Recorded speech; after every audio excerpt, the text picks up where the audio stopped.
He boarded the plane with nothing but a briefcase, a first-class ticket, and a name no one recognized. Not yet.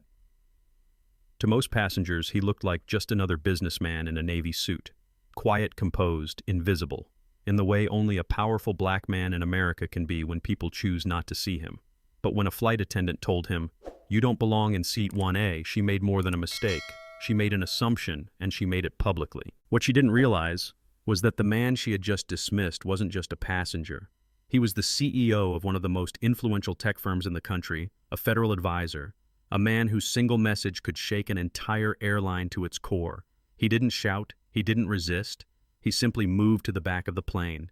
And that was the beginning of the end, because sometimes the most powerful protests don't start with noise, they start with silence. Stay with us. Because this isn't just about a seat on a plane, it's about what happens when the world finally notices who they've tried to overlook.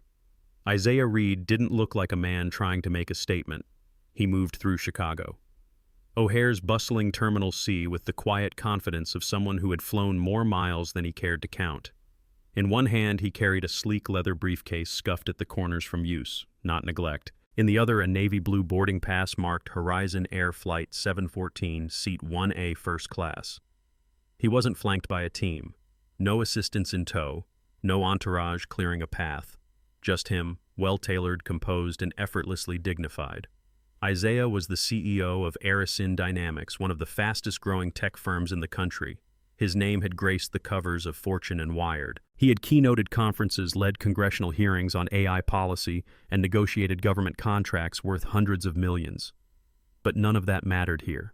Here, he was just another passenger, and that was exactly how he preferred it. The hum of the airport wrapped around him, announcements echoing overhead, rolling suitcases clacking over tile, children whining, engines growling faintly beyond the windows. Isaiah took it all in stride. He'd made this trip 100 times before Chicago to San Francisco client meetings and boardrooms, red eyes and red eyes again. He approached the gate, scanned his boarding pass, and received the familiar chirp of approval. The agent smiled, polite, brisk, and waved him through. No fuss. As he stepped onto the jet bridge, he adjusted his cufflinks and exhaled slowly. On the plane, a flight attendant greeted him with a practiced smile. He nodded, returned to the courtesy, and made his way to seat 1A, first row window side. He placed his briefcase neatly under the seat, took out a slim, hardbound notebook, and settled in. No earbuds, no laptop, just the rhythmic scrawl of pen against page. Around him, other first-class passengers shuffled in, middle-aged men in gray suits, a woman in Lululemon sipping iced coffee, an older couple bickering softly over who would get the window. Some glanced his way, some didn't. But the ones who did looked just a beat too long. Not hostile, not overt, just surprised. Not surprised. The seat was taken. Surprised by who was in it. Isaiah noticed. He always did. He'd spent his entire career knowing when he was being seen versus when he was being sized up. There was a difference. A slight narrowing of the eyes, a brief pause in posture, that subtle, silent question. Are you in the right place?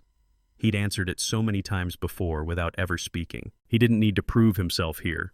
His presence alone was enough, and if someone was unsettled by that, he wasn't about to apologize for it. He reached into his jacket pocket and retrieved a black Mont Blanc pen, clicked it once, then began writing notes for a keynote next month, lines of a speech flowing between the lines of thought. He was alone, but not invisible, and soon someone would make the mistake of treating him like he didn't belong. They always did. Isaiah had nearly finished the first page of notes when he heard the unmistakable cadence of confident heels clicking down the aisle. He didn't look up right away. He was used to movement, to crew members weaving in and out of the first-class cabin, adjusting things, scanning faces, making sure appearances remained polished. But this one slowed as it neared his row, and then it stopped. "Excuse me, sir?" The voice was crisp, practiced, feminine but firm, like an HR rep rehearsing an uncomfortable conversation.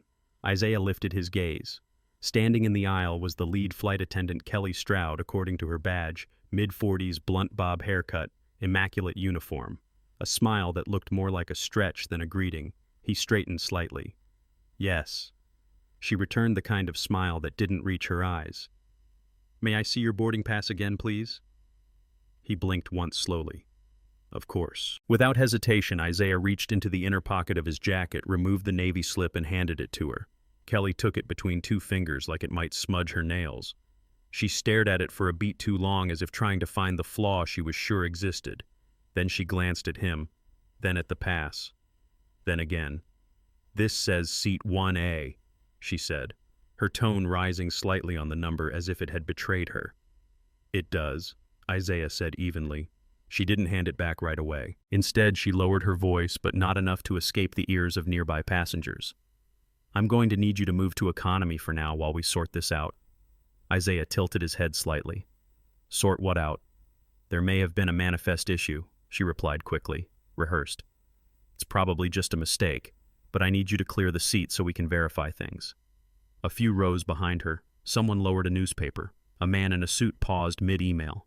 Eyes began to shift. The quiet murmurs of pre-takeoff pleasantries faded. Isaiah said nothing. He simply reached down, placed the cap back on his pen, tucked it into his notebook, and slid the boarding pass into his jacket pocket. Then he picked up his briefcase, stood, and stepped into the aisle. Kelly didn't move. He had to pivot slightly to avoid brushing her shoulder. As he passed her, she exhaled quietly through her nose, the kind of breath that says problem solved even if no problem ever existed. He walked the length of the cabin without looking back. Not one person spoke up. Not one voice said, "He belongs here." Some turned their heads as he walked by. Others looked away, pretending to scroll through their phones. A few just stared straight ahead, eyes wide open but saying nothing. He reached the back of the plane and found an empty aisle seat in the final rows. He sat down. No sigh, no eye roll, just silence. The cabin noise returned. Overhead bins, closing belts, clicking instructions playing in the background. Isaiah placed his briefcase under the seat, retrieved his phone, and typed a brief message. "Flight 714, removed from 1A, no explanation, will update soon." Then he locked the screen and sat still, his hands resting in his lap. He wasn't humiliated, not yet, but someone had just made the mistake of assuming his silence meant powerlessness. They were about to find out otherwise. Seat 27C didn't recline. The tray table was sticky. The air was warmer in the back. Someone 2 rows up had already reclined so far their seat grazed Isaiah's knees. Still, he didn't shift, didn't sigh, didn't allow a flicker of annoyance to break across his face. Instead, he pulled his phone from his pocket. The screen lit up clean, organized, the kind of digital interface curated by someone who had long ago learned that clarity was control. He opened his secure messaging app, tapped out a short message. "Flight 714, removed from seat 1A without cause. Lead Kelly Stroud address internally." Quietly but firmly, he hit send, and with that, the ripples began. Across town in the top floor of a high-rise in downtown Chicago, Isaiah's executive assistant, Ava Sinclair, received the message at 2:24 p.m. CST. Her fingers paused mid-keystroke. She read the text once, then again. Her face didn't change, but her spine straightened. Within 90 seconds, she forwarded the message to the firm's general counsel, chief of communications, and 2 high-level contacts at the Department of Transportation. By 2:28, Arison Dynamics' crisis response protocol had been activated, not because Isaiah asked for it, but because everyone on that team knew what it meant when he chose to say something. He never overreacted, he rarely complained. So when Isaiah Reed said address, you didn't ask questions, you moved. At 2:31, a representative from Arison's corporate legal division made contact with Horizon Air's executive relations team. At 2:35, an emergency escalation pinged, Flight 744's manifest. By 2:38, a call was placed directly to the cockpit. A priority-level communication flagged, real-time coordination requested. In the air, 36,000 feet above Missouri farmland. Captain Ryan Adams had just completed the standard cruising altitude check when the in-flight phone next to him buzzed to life. He frowned. Only operations or security used that line mid-flight, and rarely without prior notice. He picked it up. "This is Captain Adams." The voice on the other end was sharp, controlled, not hurried but urgent in tone. "Captain, this is David Walsh, Executive Crisis Operations at Horizon Air. I need your full attention. I'm listening. There's a situation involving a first-class passenger, Mr. Isaiah Reed." The name made Captain Adams pause. It sounded familiar, very familiar. "He was relocated to economy during boarding by your lead attendant, Ms. Stroud. We've confirmed his boarding pass was valid and properly issued for seat 1A. The captain's brow furrowed. "I wasn't informed of any issue. You are now," Mr. Reed is the CEO of Accuses Dynamics. He holds Tier 1 partner status under our federal innovation contract. He's also on the advisory committee for FAA modernization. His legal and PR teams are engaged. The executive board has been briefed. A silence fell in the cockpit. Captain Adams slowly sat up straighter in his seat.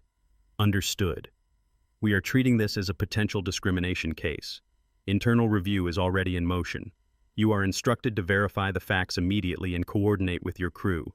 Discretion is advised, but so is speed. The captain nodded even though no one could see him. I'll take care of it. He hung up the click, echoing louder than it should have. Outside, the sky was clear. The engines hummed steadily. Inside, pressure was building.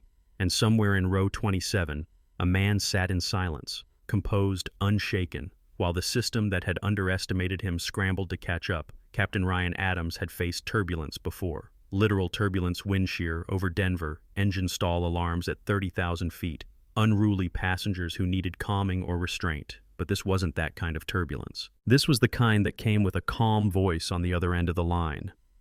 And wait. He stared at the receiver. After the call ended, his fingers still wrapped around the handle like it might deliver more instructions if he held on long enough. Isaiah Reed. Now he remembered. The name had come up in briefings. FAA innovation summits, corporate crossovers between federal contracts and private aviation. The man had spoken before Congress about real-time AI monitoring in aircraft. He wasn't just a powerful executive, he was integrated into the very regulatory system that Horizon Air operated within, and he'd just been bumped to the back of the plane.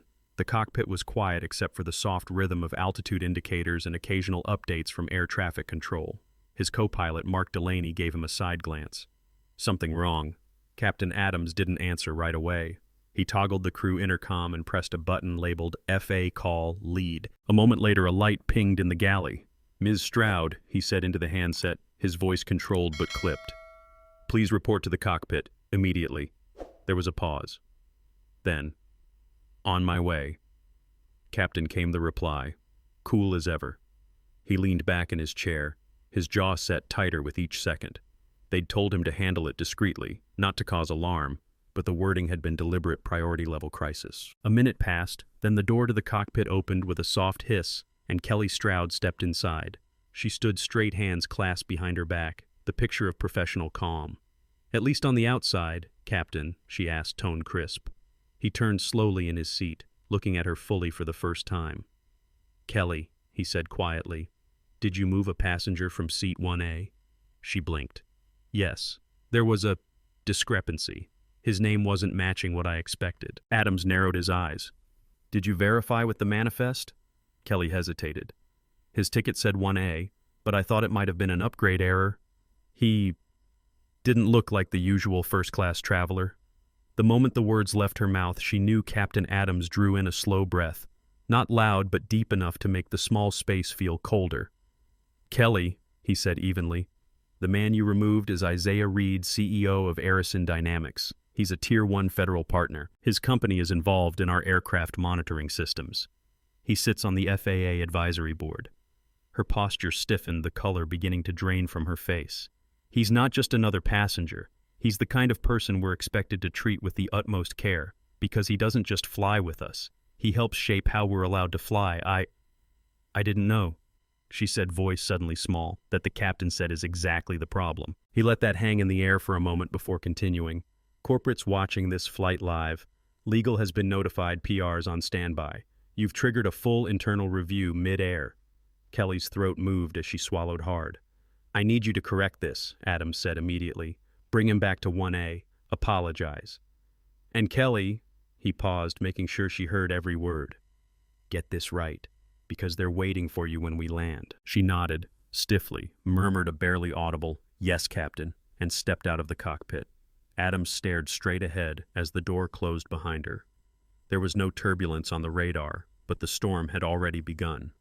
Kelly Stroud stood in the cockpit as if she'd just stepped into the wrong room at a party, still composed on the outside but internally searching for a door out. Isaiah Reed. She repeated the name foreign on her tongue despite being one of the most influential names in corporate America. Captain Ryan Adams gave her a long, unblinking look, the kind a seasoned pilot reserved for weather warnings and rookie mistakes. Yes, he said, Isaiah Reed, CEO of Aracene Dynamics government advisor, federal contractor, public figure. Kelly's spine straightened instinctively, though the pit of her stomach dropped. She grasped at professionalism like a lifeline. I didn't recognize him. She offered. He didn't look familiar. The captain arched an eyebrow. You had his boarding pass, you had the manifest. She opened her mouth, paused, then tried again. I just assumed there was a mistake in the upgrade system. I've seen passengers get bumped to first class before I didn't want a confrontation. He folded his arms. So instead you moved a high-level executive without checking.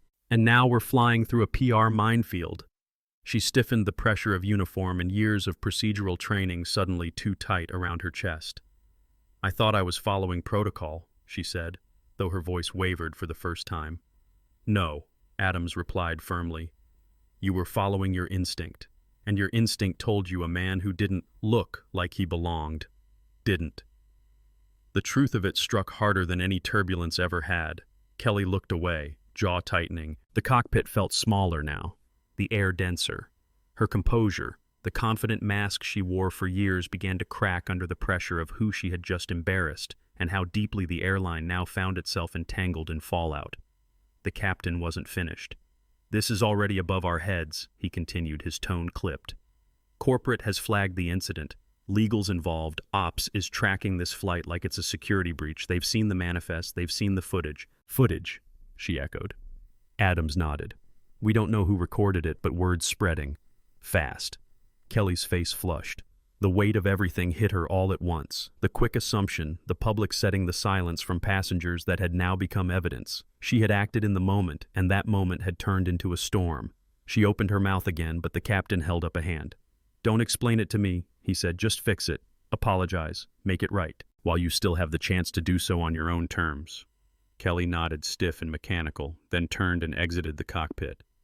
The door clicked shut behind her with a finality that rang louder than any announcement. Back in the aisle, she took one slow breath before stepping forward. Her stride wasn't as strong now, her shoulders weren't as square. Every step toward the rear of the plane felt heavier. Passengers barely noticed her return at first. But some, those who had watched Isaiah's quiet departure earlier, lifted their eyes. Their expressions had changed. They weren't just watching a flight attendant now, they were watching someone answer for something. And Kelly, for the first time in her long, well-reviewed career, was walking into a moment where she no longer had the authority in the cabin. The man she'd asked to leave would decide what came next. The aisle felt longer than it ever had. Kelly moved with practiced steps, but her body betrayed her. The rhythm was off, half a beat behind her usual confidence. Her polished shoes made a muffled tap on the carpet one after another, but each one echoed louder in her own ears. Passengers noticed. They weren't sure why. Maybe it was the stiffness in her shoulders. Maybe it was the way her eyes didn't meet theirs like they usually did. Or maybe it was because moments earlier they had all watched a man in a first-class seat walk the full length of the plane to sit quietly in the back, and now the same flight attendant who had sent him there was making the journey in reverse. She spotted him 3 rows from the back, sitting upright, dignified. Still, his briefcase was tucked beneath the seat. His hands rested calmly on his lap. The phone he had used to send a message that had triggered a corporate earthquake sat face down on the tray. Isaiah Reed didn't flinch when he saw her. He simply waited. Kelly stopped beside him and crouched slightly, lowering her voice but not low enough to avoid being heard by the passengers nearest them. "Mr. Reed," she began, smile thin and strained. "There's been a misunderstanding." He said nothing. "I'd like to invite you to return to your original seat in first class." Still silence. She added quickly, "I apologize for the inconvenience." Isaiah looked at her for the first time since she had approached him in 1A. There was no rage in his expression, no smugness, just the kind of steady, unreadable calm that made people nervous because they couldn't predict what it meant. He waited a second longer, let the apology hang in the air, unresolved, then stood. "Let's go," he said. That was all. No scolding, no lecture, no justification. Kelly stepped aside instinctively. Isaiah took his briefcase, adjusted his jacket, and began walking forward. And the cabin changed. One by one, heads turned, subtle movements, quiet shifts in posture. Some passengers looked up from their phones or paused mid-conversation. Others stared at the ceiling, unsure what to do with their discomfort. The man who had walked silently to the back was now returning, escorted not by authority but by gravity. It was clear now whatever had happened wasn't just a seat mix-up. People felt it. They didn't have the full story, but they understood the weight of it. As Isaiah passed row by row, a hush settled over the cabin. No more clinking glasses. No idle chatter. Just quiet. When he reached seat 1A, he placed his briefcase back beneath the seat, unbuttoned his jacket, and sat down without a word. He pulled out his notebook, the same one he had been writing in before the interruption, and clicked his pen. Then he resumed writing, deliberate calm, not to prove anything, not to dramatize, but to continue as if to say I was never the disruption here. Kelly lingered nearby for a second too long before retreating to the galley. The back of her neck burned. She could feel the stares even when no one said a word. Isaiah didn't look back. The cabin was quiet again, but this silence wasn't peaceful. It was observant. Awkward. A slow realization spreading seat by seat that something had happened here that would not be forgotten. And the man in seat 1A. He wasn't finished. He was just waiting.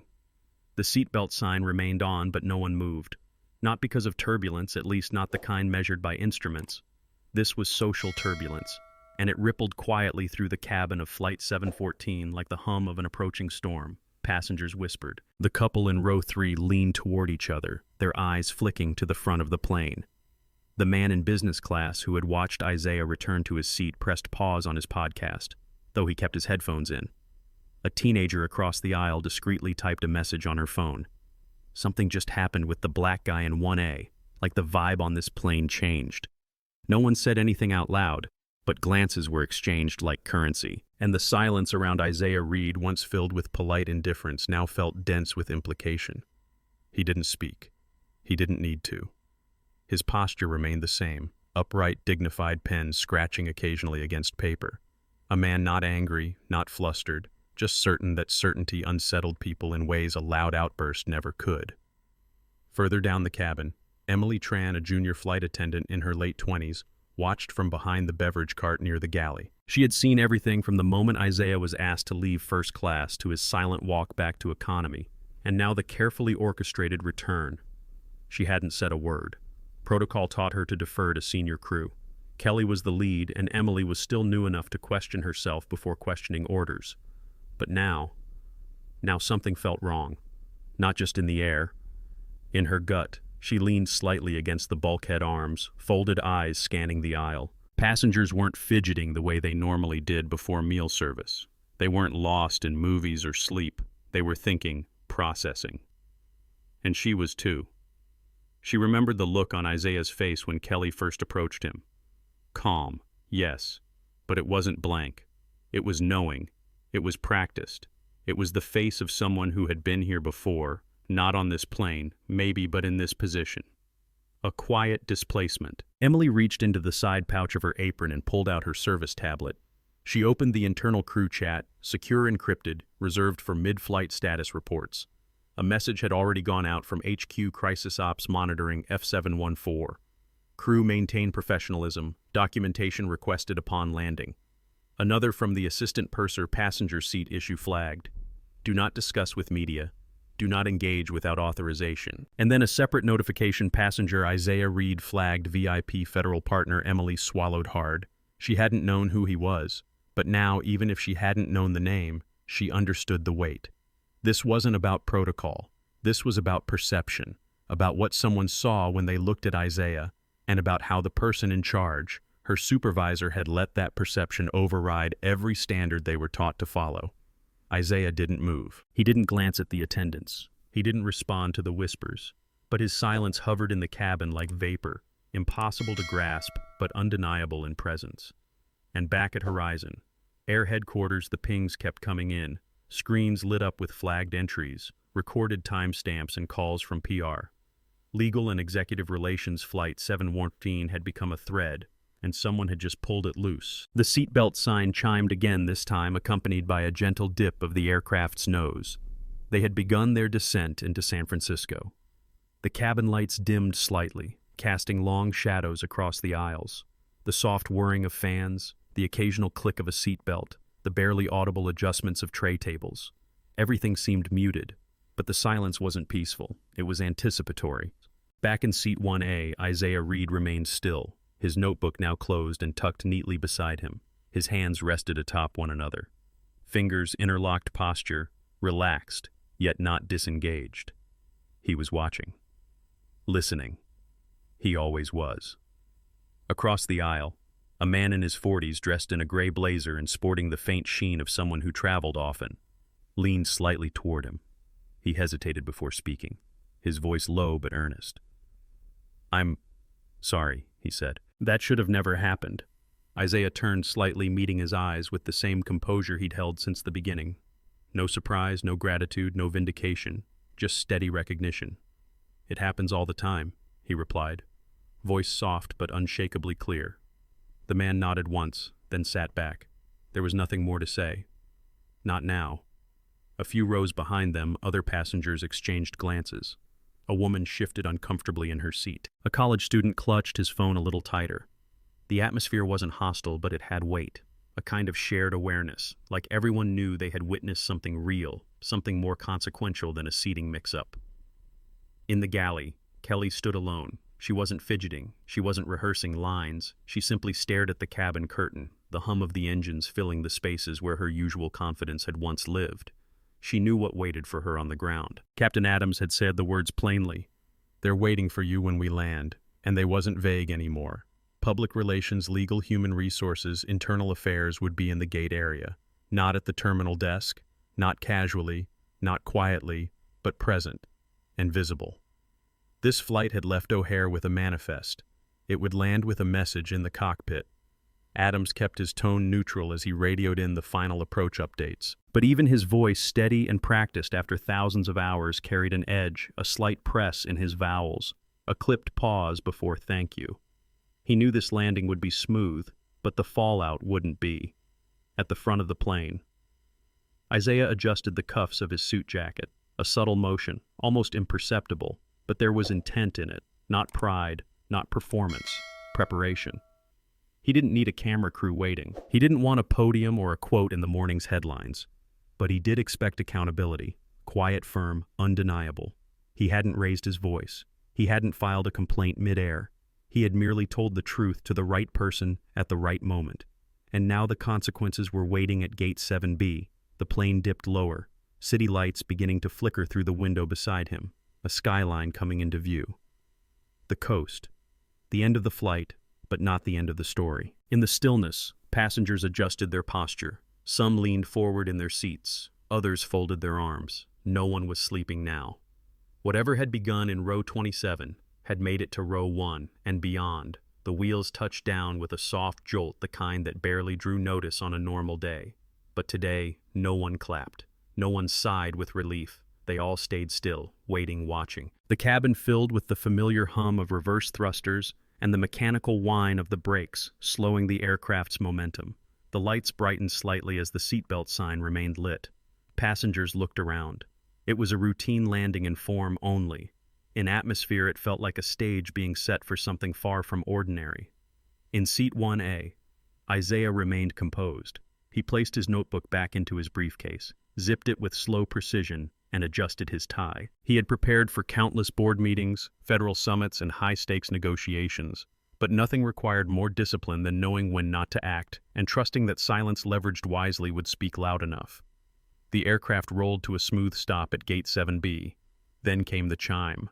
The seatbelt sign flicked off, but no one stood. Everyone seemed to know instinctively that something was about to happen. From the jet bridge, the forward cabin door opened with a hiss. The first person to board wasn't a crew member or a cleaning attendant. It was a tall man in a dark navy suit wearing a Horizon Air ID clipped neatly to his lapel. His eyes scanned the first-class cabin with quiet urgency. Behind him, two more individuals entered, a woman in a blazer holding a sleek tablet and a security officer wearing a discreet earpiece. They didn't speak to anyone. Instead, the man in the suit stepped forward and approached Isaiah's row. "Mr. Reed," he said with a respectful nod, "we'd like to escort you out first. On behalf of Horizon Air, we offer our sincerest apology for what happened today. We'll speak with you privately in the lounge if you're willing." Isaiah stood, gave a polite nod, and stepped into the aisle without a word. Phones rose quietly. No flashes, just the silent tap of cameras recording as he was led toward the exit, His walk dignified, his presence undeniable. He didn't wave, didn't look around. He didn't need to. As he disappeared behind the first-class curtain, a second movement began. From the rear of the plane, Kelly Stroud stepped out from the galley. Her posture was upright, but her eyes betrayed the storm behind them. The woman who had once moved with precision and authority now walked as though the ground beneath her was unsteady. The second security officer met her at row 20. No words were exchanged, just a quiet gesture toward the door. Passengers turned again. Some watched openly. A few glanced down awkwardly. One young woman held her phone at chest level, recording silently as Kelly walked the aisle alone. A walk of consequence. By the time the last curtain closed behind her, the footage had already begun uploading. A tweet had already been sent. A caption was already trending.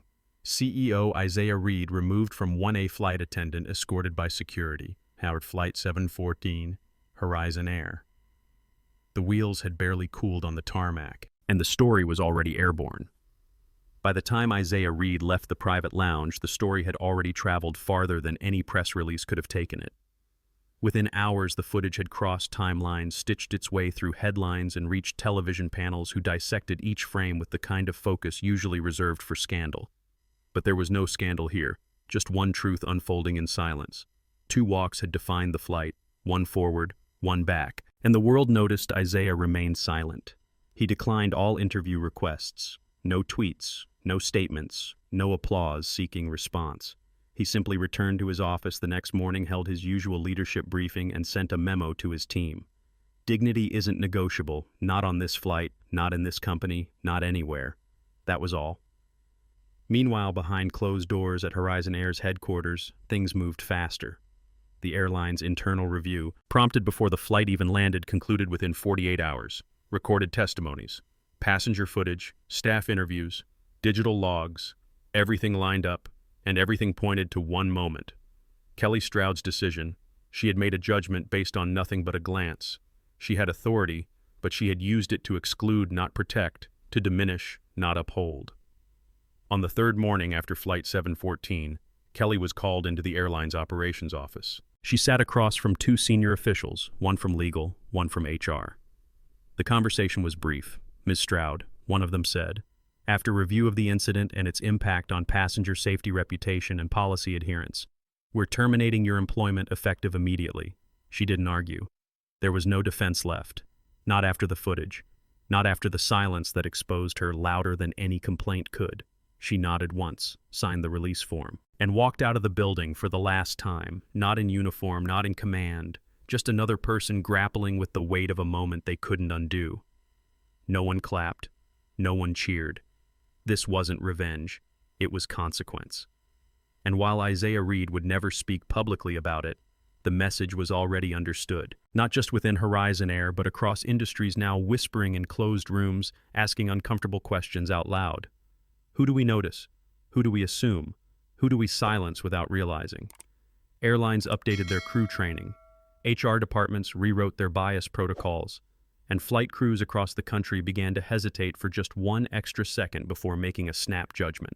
Isaiah never raised his voice. He never had to. Because sometimes the most powerful thing you can do is stay seated, stay calm, and let the world hear what silence really says. Power doesn't always speak loudly. Sometimes it sits in seat 1A and quietly rewrites the rules. Sometimes the strongest voice in the room is the one that never needed to raise its volume. Isaiah Reed didn't seek attention. He didn't call for outrage. He simply sat, watched, and let the truth arrive on its own terms. And when it did, policies changed, heads turned, and the silence that once made him invisible made everyone else see. This isn't just about one flight or one mistake. It's about how easily we judge, how quietly we exclude, and how dignity, when held firmly in silence, can echo louder than 1,000 protests. If this story moved you, if it made you pause, reflect, or see the world a little differently, tell us in the comments. What stood out to you most? Hit like to support more stories that matter. Subscribe to this channel because the next time power goes unseen, we'll be here to shed light on it. Until then, remember, not all battles are fought with noise. Some just sit quietly in seat 1A and let the world catch up.